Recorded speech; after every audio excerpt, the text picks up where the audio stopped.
नमस्कार, मैं अर्जुन तुकाराम लाड, टीजीटी हिंदी, जवाहर नवोदय विद्यालय बरपेटा, असम। पुनः एक बार मैं सभी कक्षा के सभी छात्रों का मैं हार्दिक स्वागत करता हूं। और हमारा जो महत्वपूर्ण टॉपिक चल रहा था, उस टॉपिक का नाम था विराम चिन्ह। क्या नाम था इसका? विराम चिन्ह। तो देखिए बच्चों, कल की तासिका में हमने, आपको याद है या नहीं है मुझे पता नहीं है, लेकिन हमने विराम चिन्ह किसे कहते हैं इसके बारे में जानकारी ली थी। अभी फिर से इसको दोहराएंगे नहीं। बाद में विराम चिन्ह का चार्ट ये देख लिया था। उसमें पहला हमें विराम चिन्ह कौन सा पड़ा था? तो अल्प विराम चिन्ह के बारे में विशेष जानकारी हासिल की थी। उसके बाद हम अर्ध विराम चिन्ह के बारे में जानकारी ली, पूर्ण विराम चिन्ह और प्रश्न बोधक चिन्ह, ये चार, 1, 2, 3 और 4 विराम चिन्ह के बारे में हमें विस्तार से जानकारी कल की तासिका में ली थी। आज की तासिका में हम क्या लेंगे? आज की तासिका में विस्मयादि बोधक चिन्ह, निर्देशक चिन्ह, कोष्टक चिन्ह और साथ ही साथ हम उद्धरण चिन्ह, लाघव चिन्ह, विवरण चिन्ह, लोक चिन्ह, हंसपद, त्रुटिपूर्वक चिन्ह आदि की जानकारी हम आज की तासिका में लेने वाले हैं। तो चलो हम देखते हैं कि किस प्रकार की हम जानकारी। अल्प विराम चिन्ह हमने कल पढ़ लिया था, उसके बाद उसके संबंधित उदाहरण हमने देख लिए थे। अर्ध विराम चिन्ह के बारे में हम जानकारी कल की तासिका में ली थी। उसके बाद हमने पूर्ण विराम और प्रश्नबोधक चिन्ह की जानकारी भी हम कल की तासिका में ली थी। तो आज ये 4 होने के बाद हमारा जो 5वां है वो कौन सा है? विस्मय आदि बोधक चिन्ह। देखिए, विस्मय का अर्थ ही होता है आश्चर्य, है कि नहीं? हमारे अंदर के जो भाव है, हाँ, वो विस्मय ही है, सारे आश्चर्य हमारे अंदर के भाव है। तो हमारे अंदर की क्या क्या भावनाएं होती है? हमें कभी क्रोध आता है, हमें कभी गुस्सा, मतलब गुस्सा, हमें कभी कभी हंसते हम, है कि नहीं? या हम कभी कभी रोते हैं, कभी दुख प्रकट करते हैं, कभी सुख प्रकट करते हैं, है कि नहीं? या कभी नाराजगी प्रकट करते हैं। तो ये हमारे अंदर की क्या है? भावनाएं हैं। तो ये हमारे अंदर हर्ष है, शोक है, घृणा है, किसी के प्रति घृणा भी होती है। आदि भाव को प्रकट करने के लिए जो शब्द आते हैं, आदि भाव जो है हमारे अंदर के शब्द आते हैं, उनके आगे हम ये विस्मयादि बोधक चिन्ह लगाते हैं। और ये जो एक्सक्लेमेटरी चिन्ह है, उसी को ही हम विस्मयादि बोधक चिन्ह कहते हैं। ये कैसा चिन्ह है? दंडा दे दो, ठीक है, ये देखो यहां इतना बड़ा है, ठीक है नहीं? विस्मयादि बोधक चिन्ह। अब देखिए, ये विस्मय बोधक, जैसे हमारे अंदर से जो भाव निकले, हम कोई अगर बच्चे जा रहा है तो हम बोलते हे, है कि नहीं? अंदर से निकल गया हे, अरे अरे कब आ गया, है कि नहीं? धन्य धन्य धन्य हो, खुश धन्य हो। तो इस प्रकार के भाव हो गए। वो वाह क्या सुंदर है कि नहीं? हत्यारे, नीच कहीं के, छी कितना गंदा रहता है, तो नाता तक नहीं है, ऐसे बोलेंगे हम। तो बाप रे कितना बड़ा सांप है, वाह कितना सुंदर दृश्य है, छी कितना गंदा है। मतलब ये सारे अंदर के भाव आते हैं, और ये अंदर के भाव को व्यक्त करने के लिए एक चिन्ह की जरूरत होती थी, और वो चिन्ह है विस्मयादि बोधक चिन्ह। तो इसका प्रयोग इस प्रकार किया जाता है, अंदर के भाव प्रकट करने के लिए विस्मयादि बोधक चिन्ह का प्रयोग किया जाता है। बहुत आसान है, याद रखना है कि नहीं? अब देखिए निर्देशक चिन्ह, इसका प्रयोग प्राय निर्देश के लिए, निर्देश मतलब दिशा निर्देश देना, है कि नहीं? डायरेक्शन, निर्देश के लिए होता है। जहां उदाहरण देना है कि नहीं, वहां जैसे या तथा के आगे वार्तालाप में वाक्यांश के बीच में कई बार अर्थ स्पष्ट करने के लिए इस चिन्ह का प्रयोग किया जाता है। कहां कहां प्रयोग किया जाता है इस चिन्ह का? देखिए, जैसे या तथा के आगे हम उदाहरण दे रहे कि बोल रहे जैसे, ऐसा करते हैं, ठीक है नहीं? या उदाहरण ऐसा करते हैं। ये क्या है? ये निर्देशित चिन्ह नहीं है। जैसे उदाहरण, इसके आगे एक वाक्यांश के बीच में भी हम इसका प्रयोग कर देते हैं। कई बार अर्थ स्पष्ट करने के लिए भी इस चिन्ह का प्रयोग किया जाता है। और साथ ही साथ देखें, प्रयोग किया जाता है। उसने पूछा तुम कहां थे, मतलब स्पष्ट करने के लिए उसने पूछा तुम कहां थे, मतलब ये देखिए इस प्रकार का एक निर्देश, मतलब स्पष्टीकरण मांगा है कि भाई तुम कहां थे, स्पष्ट करने बात, अर्थ स्पष्ट करने के लिए, बात स्पष्ट करने के लिए कहां थे, तो ये निर्देश चिन्ह का प्रयोग यहां कर दिया। यह उनके लिए एक शब्द पर प्राण देने के लिए तैयार है, केवल एक शब्द पर, ठीक है नहीं, तो वहां भी निर्देश चिन्ह का प्रयोग किया गया है। अब देखिए आठवां जो प्रकार है वो योजक चिन्ह का है। देखो फटाफट हो रहे हैं हमारे, देखिए बॉयज, पहला विस्मयादि बोधक चिन्ह, कल हमने 4 पढ़े, आज 5वां विस्मयादि बोधक चिन्ह, छठा निर्देशक चिन्ह, और ये जो 7वां है योजक चिन्ह। समस्त शब्दों में प्राय अक्सर इस चिन्ह को लगाया जाता है। देखिए योजक चिन्ह में और निर्देशक चिन्ह में क्या अंतर है फिर, है कि नहीं? निर्देशक चिन्ह थोड़ा सा बड़ा रहता है, योजक चिन्ह छोटा छोटा रहता है, बस इतना ही फर्क है। और ये मात्र दो शब्दों को जोड़ने का, योजक का अर्थ होता है जोड़ना, ठीक है, जोड़ने का काम कर देते हैं। तो समस्त शब्दों में प्राय इन चिन्ह का प्रयोग किया जाता है। ये चिन्ह इस बात को बताता है कि इसके दोनों और के शब्द परस्पर मिले हुए हैं, दोनों का आपस में संबंध है, ये दिखाने के लिए इनका प्रयोग किया जाता है। वहां बात स्पष्ट करने के लिए, दोनों के बीच की बात को स्पष्ट करने के लिए निर्देशक चिन्ह का प्रयोग, और दोनों का संबंध बताने के लिए योजक चिन्ह का प्रयोग। अब देखिए दाल रोटी, सिर्फ रोटी होकर फायदा नहीं है, दाल भी होनी चाहिए, तब हम खाना खा सकते हैं। भाई और बहन, है कि नहीं, ये मतलब एक विपरीतार्थक जोड़ी बताने के लिए भी इसका प्रयोग किया जाता है। माता पिता, इन शब्दों में देखिए ये जो चिन्ह के प्रयोग कर दिए हैं ये हमारे योजक चिन्ह हैं। ये हो गया 7वां। अब देखिए 8वां है कोष्टक चिन्ह। कोष्टक का अर्थ होता है ब्रैकेट। ब्रैकेट का हम कब कब प्रयोग कर देते हैं, बहुत बार कभी कभी एक आध शब्द का अर्थ हमें समझ में नहीं आता है, या हमें लगता है कि इस शब्द का अर्थ भी किसी बच्चों को या छात्रों को कठिन जाएगा, तब हम क्या कर देते हैं, उस शब्द के आगे ब्रैकेट देते हैं, और ब्रैकेट में उस शब्द के बारे में जानकारी हो या शब्द का विशेष अर्थ हो हम लिखते, ताकि अधिक से अधिक बच्चों को समझ में आ सके। तो इसका मतलब क्या हो गया, ब्रैकेट का प्रयोग हम कब करते हैं, एकाध शब्द की, एकाध व्याख्या की अधिक जानकारी देने के लिए हम ब्रैकेट का प्रयोग करते हैं। देखिए किसी पद का अर्थ प्रकट करने के लिए या नाटक में पात्र के भाव स्पष्ट करने के लिए, सपोज नाटक में कोई अभिनय, कोई पात्र चल देता है, तो ये राम का पात्र आ जाता है, यहां भी ऐसे ही होता है। ये चिन्ह का प्रयोग किया जाता है। कौन से चिन्ह का, निर्देशक चिन्ह का प्रयोग किया जाता है यहां भी। और हंसते हुए,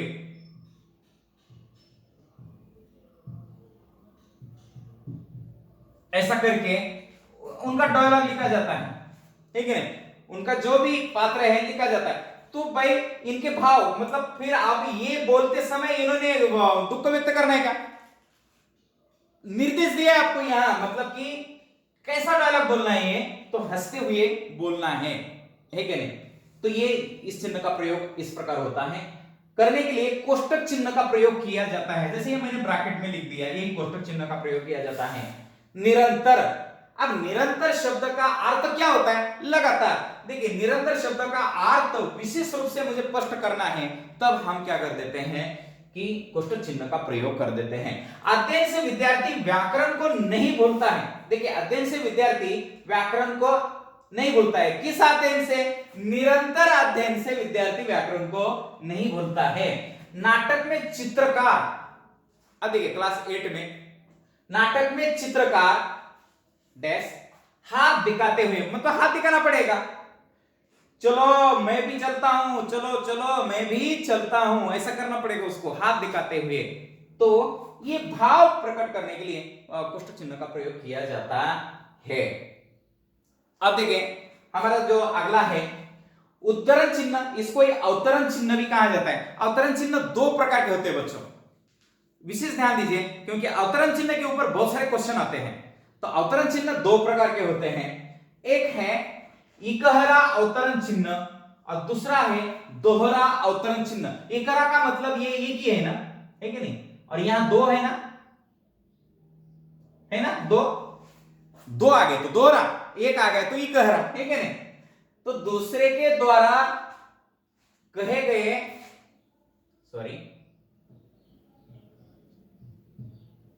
दूसरों के द्वारा कहे गए कथनों या किसी महापुरुष की वाणी को उद्धृत करते समय, मतलब कहने के लिए, स्पष्ट करने के लिए करते समय दोहरे उद्धरण या अवतरण चिन्ह का प्रयोग किया जाता है। अब देखिए, दोहरा अवतरण चिन्ह का प्रयोग कब किया जाता है?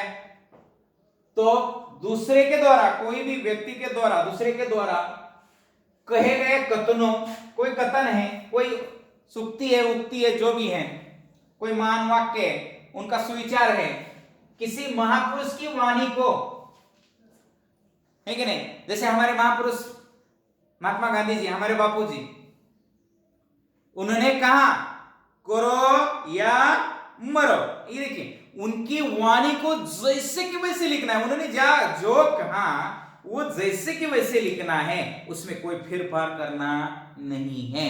अगर जैसे कि वैसे लिखना है तो दोहरे उद्धरण चिन्ह का प्रयोग किया जाता है, समझे। हाँ, महात्मा गांधी जी ने कहा आराम हराम है, महात्मा गांधी जी ने कहा आराम हराम, उनके जैसे कि वैसे वाक्य मैंने यहां कोमा दिया, उसके बाद ये दो दोहरा उद्धरण चिन्ह का प्रयोग कर दिया। महात्मा गांधी जी ने कहा आराम हराम है, तो ये दोहरे उद्धरण चिन्ह के। शास्त्री जी ने कहा जय जवान जय किसान, देखिए उनका नारा था। किसी व्यक्ति का नाम या उपनाम या किसी पुस्तक का नाम अगर लिखना है, तो किसी व्यक्ति का उपनाम लिखना है, पुस्तक का नाम लिखना है, विशेष पुस्तक है, सपोज पुस्तक का नाम लिखना है, ऐसी जगह पर आपको इकहरे उद्धरण चिन्ह का प्रयोग करना है। देखिए, किसी व्यक्ति का नाम या उपनाम या किसी पुस्तक का नाम लिखते समय इकहरा उद्धरण चिन्ह का प्रयोग करना है। कौन से चिन्ह का? इस चिन्ह का प्रयोग करना है। जैसे मैथिली शरण गुप्त, ये कवि है हमारे, है कि नहीं, उनका नाम, विशेष व्यक्ति का नाम, संत तुलसीदास जी ने रामचरितमानस, इनकी एक प्रसिद्ध पुस्तक है रामचरितमानस, जिसके ऊपर पूरा रामायण जैसे सीरियल बना है रामानंद सागर जी का। देखिए, रामचरितमानस की रचना की। अब रामचरितमानस एक विशेष पुस्तक, एक ग्रंथ का नाम हो गया रामचरितमानस, तो इसको दर्शाने के लिए हमने सिंगल इन्वर्टेड कॉमा का प्रयोग किया है। प्रेमचंद्र जी ने गोदान, देखिए सिंगल इन्वर्टेड कॉमा, गबन, सेवा सदन आदि की रचना की। उनके प्रमुख किताबों के नाम मुझे यहां देने थे, इसीलिए अगर कोई कह देता है हिंदी साहित्य में कलम का सिपाही किसे कहा जाता है, तो प्रेमचंद जी का नाम आ जाता है, या हिंदी साहित्य में प्रेमचंद जी को कलम का सिपाही कहा जाता है। अब मुझे सिंगल इन्वर्टेड कॉमा में किसको लेना पड़ेगा? प्रेमचंद जी के नाम को लेना पड़ेगा, किसी विशेष व्यक्ति का नाम। तो इकहरा उद्धरण चिन्ह या दोहरा उद्धरण चिन्ह व्यक्त करते समय और भी है, किसी व्यक्ति का नाम या उपनाम या किसी पुस्तक का नाम लिखते समय भी हम इकहरे उद्धरण चिन्ह का प्रयोग किया जाता है। मैथिली शरण गुप्त हो गए, ओके, ये स्लाइड हो गई है, सॉरी। अब देखिए नेक्स्ट है लागव चिन्ह। लागव चिन्ह संक्षिप्तकरण, किसी एक नाम का हमें संक्षिप्त रूप लिखना है, जो शब्द बहुत प्रसिद्ध हो उसके बार बार लिखने की आवश्यकता न पड़े, सॉरी उसके बार बार लिखने की आवश्यकता पड़ती है और हम लिखते समय मतलब थोड़ा परेशान हो जाते हैं, लेकिन हमें चाहता है कि हम जल्दी से जल्दी उस शब्दों को लिखें, तो पहला अक्षर लिखकर भी हम आगे निकलकर जा सकते हैं। तो पहला अक्षर लिखने के बाद क्या लिखना है, उसको संक्षिप्त रूप करना है। तो किसका प्रयोग करें, तो मुझे सामाजिक विज्ञान। अब देखिए, तो अंग्रेजी में हम एसएसटी लिख देते हैं, ठीक है नहीं। तो सामाजिक विज्ञान, ये बार बार शब्द मुझे लिखना है, तो मैं क्या करूंगा, सामाजिक विज्ञान, ठीक है नहीं। तो मैंने सामाजिक को एकदम शॉर्ट कर दिया, ठीक है नहीं। तो ऐसे समय मैंने किस चिन्ह का प्रयोग कर दिया, इसको शॉर्ट करने के लिए मैंने लागू चिन्ह का प्रयोग कर दिया। देखिए ये लागू चिन्ह जैसे छोटा जीरो जैसा, जैसे डॉक्टर, इसको हम डॉक्टर भी बोलते हैं, हाँ, यहां ऐसे डॉक्टर भी लिख सकते हैं, डॉक्टर भी बोल सकते हैं, हाँ, जैसे। अब लेकिन डॉक्टर लिखना है तो मैंने लागू चिन्ह का, लेकिन ये थोड़ा नीचे ऐसा इसमें पैर के पास ही होता है, डॉक्टर। प्रोफेसर, प्रो, ठीक है नहीं। प्राध्यापक, प्राचार्य, ठीक है नहीं। तो मुझे इनको अगर नाम को अगर शॉर्ट में लिखना है तो हम लागू चिन्ह का प्रयोग कर सकते हैं। ये चिन्ह इस प्रकार का है। विवरण चिन्ह हम अभी अंत में आ रहे हैं। जब किसी पद की व्याख्या करनी है या किसी संबंध में विस्तार से कुछ कहना है, जैसे सर्वनाम के निम्नलिखित भेद है, आप देखिए सर्वनाम के निम्नलिखित भेद है, विस्तार से चर्चा करनी है, तो विवरण चिन्ह का प्रयोग करके उसके नीचे, अभी निम्नलिखित भेद है, मुझे आगे कुछ कहना तो पड़ेगा, पुरुषवाचक है, नीचेवाचक है, अनिचेवाचक है, जो भी कुछ है उसके संबंध में जानकारी देनी। या कक्षा में निम्नलिखित छात्र उपस्थित है, अभी देखिए निम्नलिखित छात्र उपस्थित है तो मुझे इस चिन्ह का प्रयोग करके उन छात्रों के नाम या सूची लिखनी पड़ेगी। तो ये विवरण चिन्ह का प्रयोग इस माध्यम से या विशेष अधिक जानकारी या संबंध में विस्तार से कुछ कहने के लिए विवरण चिन्ह का प्रयोग किया जाता है। अब देखिए लोप चिन्ह, लोप चिन्ह मतलब गैप, ठीक है नहीं। कभी कभी वाक्य में कुछ अंश को छोड़ दिया जाता है या छोड़े गए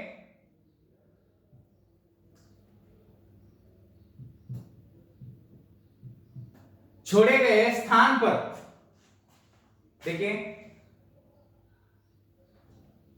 छोड़े गए स्थान पर इस कैसे ये चिन्ह का प्रयोग किया जाता है, छोड़े गए स्थान पर इस चिन्ह का प्रयोग किया जाता है। जैसे दीपों की माला पहनकर निशा हंस रही थी और उसकी छवि dot dot dot dot dot, है क्या नहीं। दीपों की माला पहनकर निशा हंस रही थी और उसकी छवि, अभी हो सकता है कि उसकी छवि दीप के कारण दिखाई दे रही थी या पानी में दिखाई दे रही थी, वो लोप है। तो ये उसके बाद का अर्थ आप लगा सकते हैं, और ये जो डॉट डॉट है ये दिखाने के लिए, या उसके बाद आपको लोप दिखाना है कि उसके बाद कुछ कहना ही नहीं है, बस वो हंसते ही जा रहा था और हंस रहा था डॉट डॉट डॉट। अब क्यों, इसके आगे। तो ये लोप निर्देशन चिन्ह का प्रयोग वहां किया जाता है। बाद में हंसपद या त्रुटिपूरक चिन्ह जो होता है, यहां बच्चों दिखाई नहीं दे रहा है मुझे, ये आपको मैं यहां ऐसे निकाल कर देता हूं। हंसपद या त्रुटिपूरक चिन्ह इस प्रकार होता है। ये त्रुटिपूरक चिन्ह कब प्रयोग किया जाता है, जैसे वाक्य में नए शब्द या अंश के लिए, छोटा सा अंश है, नए शब्द है, अंश के लिए स्थान शेष न होने के कारण नए शब्द या अंश को उस पंक्ति के ऊपर लिख देते हैं। अगर सपोज कि हम एक वाक्य लिख रहे हैं, उस वाक्य में कुछ वर्ण, कुछ शब्द अगर सपोज रह गया, ठीक है नहीं, गलती से हो जाता है, रह जाता है, तो उसको अगर दिखाना है हमें, तो उसके लिए हम पूरा लाइन चेंजेस करके दोबारा लिखने की जरूरत नहीं है। तो उसके ऊपर हम दिखा सकते हैं किस चिन्ह के माध्यम से, इस हंसपद या त्रुटिपूर्वक चिन्ह के माध्यम से ऐसा चिन्ह लगाकर उस शब्द को हम ऊपर लिख सकते हैं। कैसे लिखना है और हम नीचे देखते हैं। शब्द या उसको उस पंक्ति के ऊपर लिख देते हैं। जैसे हंसपद चिन्ह यह संदेश देता है कि नया शब्द किस स्थान से संबंध में रखता है।